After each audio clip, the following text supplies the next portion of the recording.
this demo, I'll be showing you a fun way to make music using your phone or handheld recorder, your creativity, and the cloud-based DAW Soundtrap.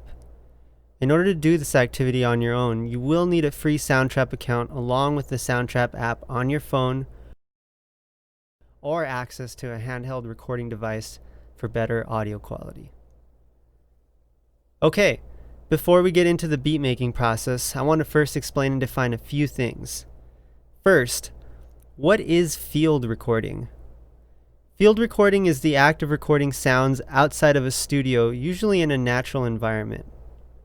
Sometimes this is done for cultural research purposes, but in our case we'll be recording for a beat instrumental we'll be making in Soundtrap. Let's quickly define these three forms of sound. Electronic sounds are synthesized using what we call waveform oscillators. Think of this as a small chip or computer that generates sound using electric currents. These types of sounds are typically created by a synthesizer instrument. Acoustic sounds are sounds that are made by musical instruments and they don't require amplification or electricity. A drum set, saxophone, and acoustic guitar are all examples of acoustic instruments. Electroacoustic, on the other hand, is the combination of acoustic sounds with electronic sounds or the electronic manipulation of an acoustic sound. We can refer to the sounds we'll make today as electroacoustic because we'll be recording acoustic sounds and then manipulating them using Soundtrap's built-in effects. Let's now talk about the three main layers of a drum kit sound. First, we have the hi-hats. Hi-hats tend to be very rhythmically complex or stay in constant motion, giving us a steady beat. Hi-hats are also the highest frequency sound in our drum set, meaning it's the highest pitched. Our next layer, the snare drum, is another example of a high-pitched sound that cuts through and is easily heard. The snare is the most prominent sound and is usually intertwined within the hi-hats, giving our groove constant motion or rhythmic variation. The final layer of a drum kit is the kick, which is always our lowest sounding drum and usually works in conjunction with the bass, and is the foundation that gives weight and force to our beat. It helps give the groove its forward motion.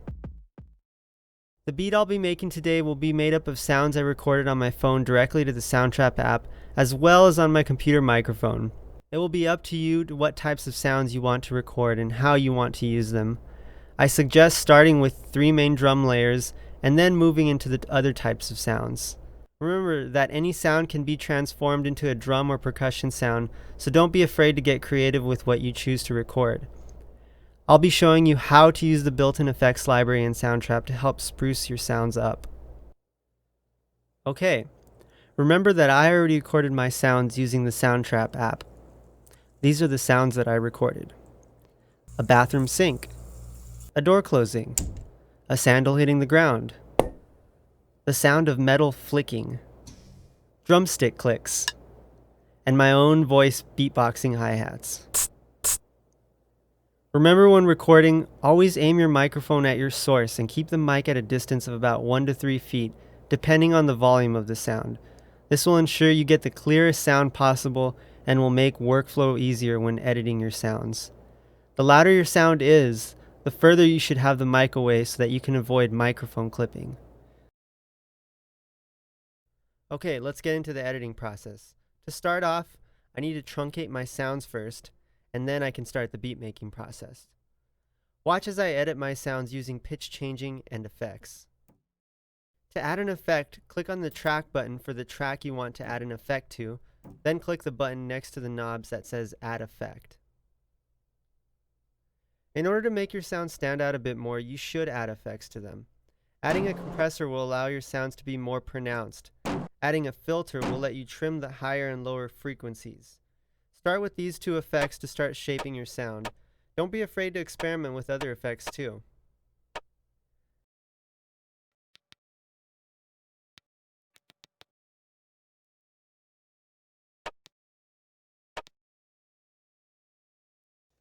In order to edit your sounds as precisely as you want, you'll need to click the magnet icon off on the top right corner. This will allow you to edit the start and stop points of your sample.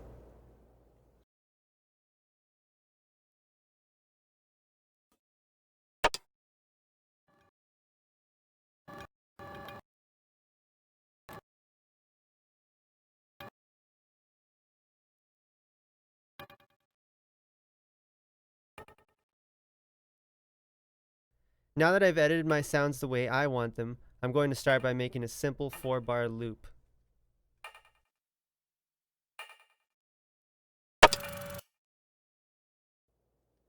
It's important to be patient when working on your beat. Unless you recorded all your sounds to the click of the metronome, you'll need to do your own editing and placing notes on the grid, so it's useful to know how to adjust your grid, split tracks, as well as copy and paste. If you're on Windows, copy is Control-C, paste is Control-V, and splitting your tracks is Control-E. In order to adjust your grid, you'll need to click the cogwheel icon in the top right corner and set it under grid size.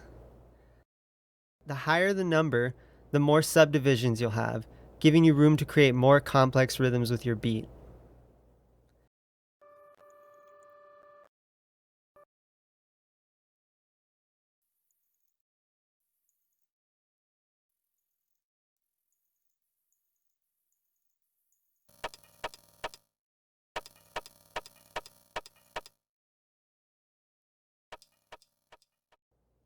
Once you feel you're finished with your loop, you should extend it and add some loops to bring more life and energy to it.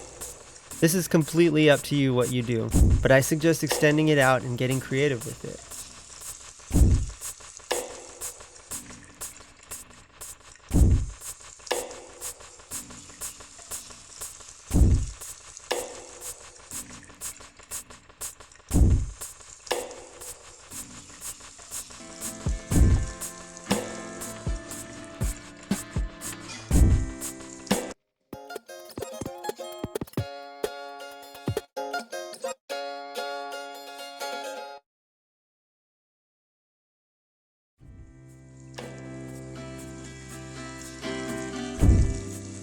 Now it's time for you to go out and make your own beat.